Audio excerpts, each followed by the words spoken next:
మార్కండేయ దేవాలయంలో ప్రత్యేక పూజలు.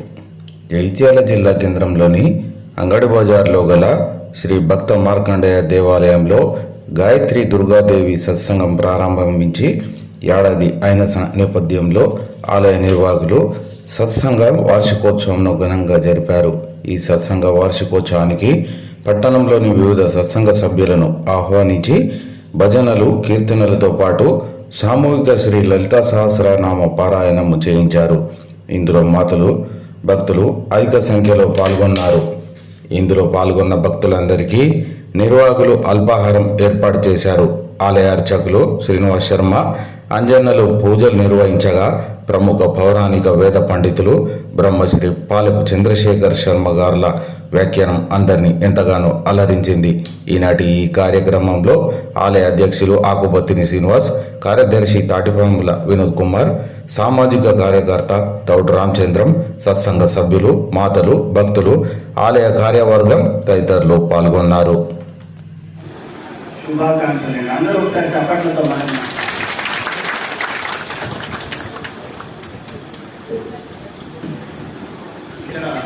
ప్రముఖులైన వారిలో ఇప్పుడు నేను చెప్పిన వారిలో ఇద్దరు శ్రీనివాస్ ఉన్నారు.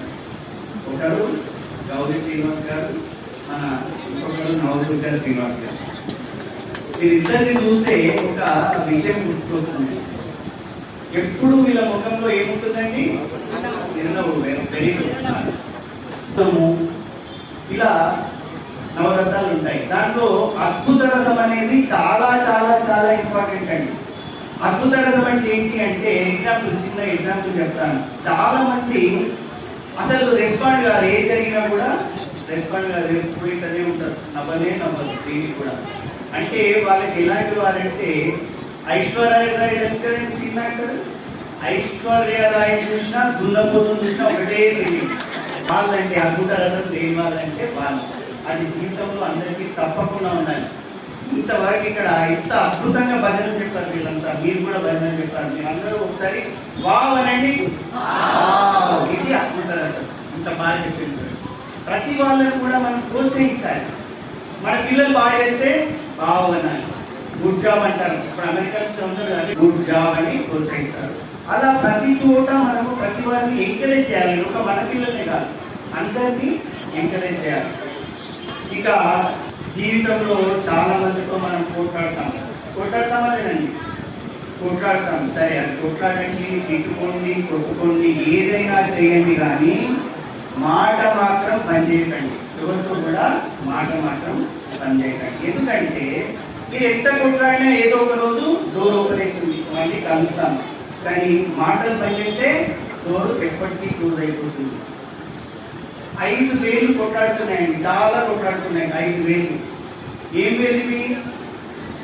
బొటన వేలు, చూపుడు వేలు, మధ్య వేలు, ఉంగరం వేలు, చిక్కన వేలు. ఇక 5 కూడా చాలా కొట్లాడుతున్నాయి. ఏమని? నేను పెద్ద అంటే నేను పెద్ద. ఎలా అంటే బొటన వేలు ఏమందట అంటే, బొటన వేలు అందంట, నేను లేకపోతే లెక్క పెట్టలేరు, నోట్లు లెక్క పెట్టలేరు. ఇప్పుడు వేలందంట, అంత ఎగిరిపడకు, నేను లేకుండా గ్లాస్ ఎత్తి చూపి, నేను లేకుండా గ్లాస్ ఎత్తుతావా, పైదమ్మా నడగడతావా, నేను పెద్ద నీకంటే అని చూపుడు వేలు అంట. ప్రత్యక్షంగా నేను కనిపిస్తున్నా. ఇంకా ప్రమాణాలు దీనికి నేను చెప్పుకునే అవసరమే లేదు. ప్రత్యక్షంగా నేనే పెద్ద కనిపిస్తున్నా. ఇక నెక్స్ట్ ఏంటి? ఉంగరం వేలు. ఉంగరం వేలు ఏమన్నదంట అంటే, అక్కడ చిన్నగా ఉన్నదంటే నువ్వు పెద్దగా కనిపిస్తుంది, లేకపోతే నువ్వు పెద్దదాన్ని కాదు. ఇక ఎవరికైనా తిలకం పెట్టేది ఏ వేలంటే ఉంగరం. అది దేంతో సంబంధము? డైరెక్ట్ ఉండి మాట్లాడలేదండి పాపం. ఈ 4 ఏంటంట, ఏదైనా చెప్పు నువ్వు కూడా, ఏదైనా చెప్పు నువ్వు కూడా అంటే ఏం చెప్పాలి?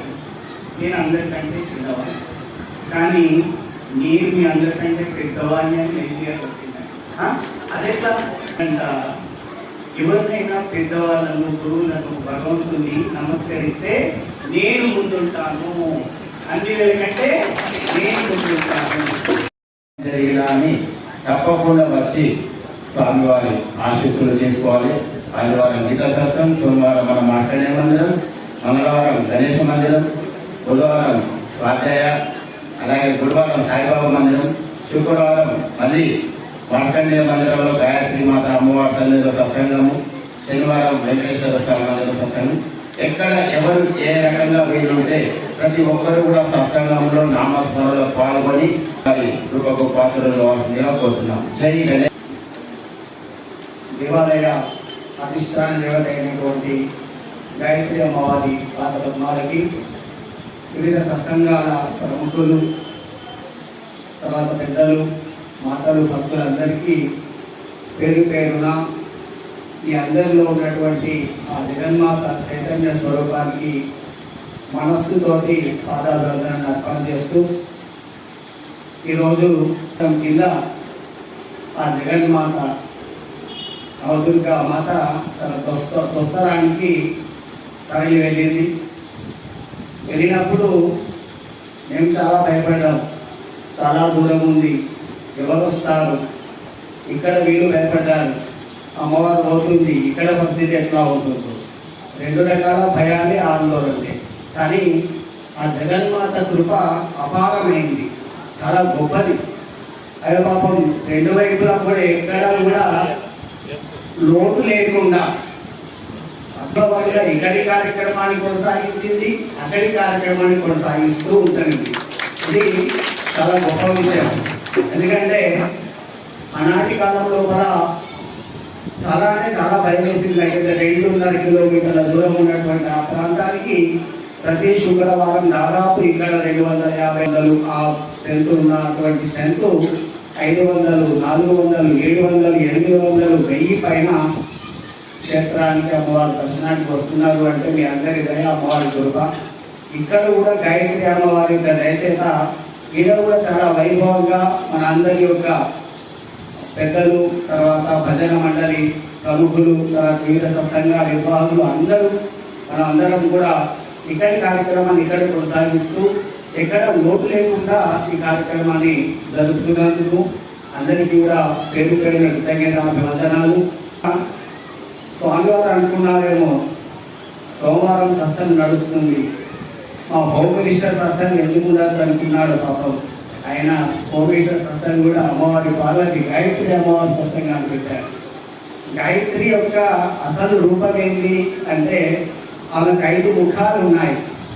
5 ముఖాలు పంచభూతాలకి ప్రతీకలు, 5 జ్ఞానేంద్రియాలు.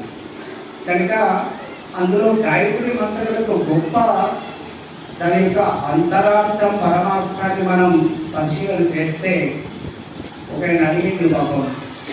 ఎక్కడ నేను టీఆర్పీఎం కాలేజీలో చదువుకున్నప్పుడు సూపరింటెండెంట్ ముస్లిం అతను వచ్చి అసలు గాయత్రి మంత్రం అర్థం ఏంటిదయ్యా అని అడిగింది. ఆయన గాయత్రి యొక్క మంత్రం యొక్క అర్థాన్ని మనం పరిశీలన చేస్తే, అమ్మ జగన్మాత నా బుద్ధి, నాలో ఉన్న బుద్ధిని వికసింపజేయు అని దాని పరమార్థం.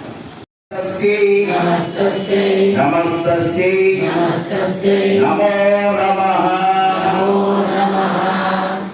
జగదాలయ పట్టణ ఆధ్యాత్మిక బంధువులకు, ముఖ్యంగా సత్సంగు మాతలకు, పితలకు, కార్యవర్గ సభ్యులకు ఆ గాయత్రి మాత మార్కండేయ స్వామి అనుగ్రహం పొందాలని కోరుకుంటూ, ఇక్కడ ఉన్నటువంటి మరి ఈ యొక్క కార్యదర్శులకు, కార్యవర్గ సభ్యులకు, ఆ యొక్క జగన్మాత జగజ్జనని ఆది పరాశక్తి అమ్మదగన్న అమ్మ ముగ్రమ్మల మూలపుటమైనటువంటి ఆ తల్లి అనుగ్రహం ఎల్లవేళలా ఉండాలని కోరుకుంటూ, మానవ జీవితం అశాశ్వతమైనదని చెప్పేసి మనం అనేక రకాల పురాణాలు వింటూ ఉన్నాం. ముఖ్యంగా కర్ణ పిశాచి అయినటువంటి సెల్ ఫోన్ ద్వారా అనేక విషయాలు వింటూ ఉన్నాం. ఏది విన్నా కూడా కలియుగంలో 2 విషయాలు చాలదు, తీరదు. మనిషికి ఏది చాలదు, ఎంత సమయం ఉన్నా భగవంతుని అర్చన చేయడానికి, సత్సంగకు రావడానికి, భగవంతుని యొక్క దర్శనం చేయడానికి సమయం తీరదు. కాబట్టి ప్రతి ఒక్కరు ఉదయం లేవగానే 2 పదాలు అనుకోండి, చాలదు, తీరదు. తర్వాత మాటిచ్చే వయస్సు ఎంత, అంటే మా అయ్యగారు, మా శ్రీనివాస్ అయ్యగారు, ఇక్కడ ఉన్నటువంటి అయ్యగారు ప్రతిరోజు మీకు ఆశీర్వచనం చేస్తారు. ఏమని? శతమానం భవతి శతాయు పురుష అని చెప్పేసి, అంటే 100 సంవత్సరాలు చక్కని ఆయుధారోగ్యాలతో జీవించని చెప్పేసి. కానీ ఒక్క నిమిషం, ఎందుకంటే ఇప్పటికే మీరు చాలా తిని సమయం ఎక్కువ అయిపోతున్నది. బ్రహ్మదేవుడు ఒకసారి ఆయుష్ను పంచుతూ ఉన్నాడు. మొట్టమొదటి పిలిచాడు. మనిషిని పిలిచిన తర్వాత మానవునికి 25 సంవత్సరాల వయస్సు అని, మొట్టమొదటి మన యొక్క వయస్సు 25 సంవత్సరాలే, గుర్తుంచుకోండి. ఇచ్చిన తర్వాత వీడు బాధపడవచ్చు, పక్కకు నిలబడ్డాడు. అయ్యో నేను 25 సంవత్సరాలైనా జీవించదని చెప్పేసి. తర్వాత ఒక గాడిదను పిలిచాడు. గాడిదను నుంచి, గాడిద నీకు 50 సంవత్సరాల వయసు ఇస్తున్నా అన్నాడు. ఏం చేయాలి? బరువును మోయాలి, ఇటు అటు ఇటు. నాకు వద్దు స్వామి, 25 చాలు, ఈ మనిషికి 25 ఇవ్వని చెప్పి. ఎన్నైనాయమ్మా? 50 సంవత్సరాలు అయినాయి. తర్వాత ఒక శునకం కుక్కను పిలిచాడు. పిలిచిన తర్వాత దానికి 50 ఇచ్చాడు. ఇస్తే నేనేం చేయాలి? ఏం లేదు, వచ్చిన వాళ్ళందరికీ కలువు మొరుగు. అంటే వద్దు స్వామి, అందరు నన్ను తిట్టుకుంటారు, బండలతో కొడతారు, అయ్యో పక్కకున్నాడు కదా, వీరికి నా 25 ఇచ్చేయండి. మొత్తం ఎన్ని? 75. తర్వాత గుడ్డగూపను ఇచ్చాడు. గుడ్డగూప అంటే భయపడకండి, మహాలక్ష్మి యొక్క వాహనం గుడ్డగూప. ఇచ్చాడు. పిలిచి నీకు 50 సంవత్సరాలు ఇస్తున్నా అన్నాడు. ఏం చేయాలి? ఏమీ లేదు, 12 గంటల నుంచి మబ్బుల 4 దాకా ఇళ్ళ మీద కూర్చో, పెద్ద పెద్ద కళ్ళతో వచ్చిన వాళ్ళందరినీ చూడు, వద్దు వద్దు నన్ను తిట్టుకుంటారు, ఆ 20 సంవత్సరాలు కూడా వీరికే ఇవ్వండి. మొత్తం ఎన్ని? 100. ఇది జోకర్ చెప్పడం లేదు, సరిగ్గా మన జీవనం 25 సంవత్సరాలే పర్ఫెక్ట్ లైఫ్. తర్వాత గాడిద మూత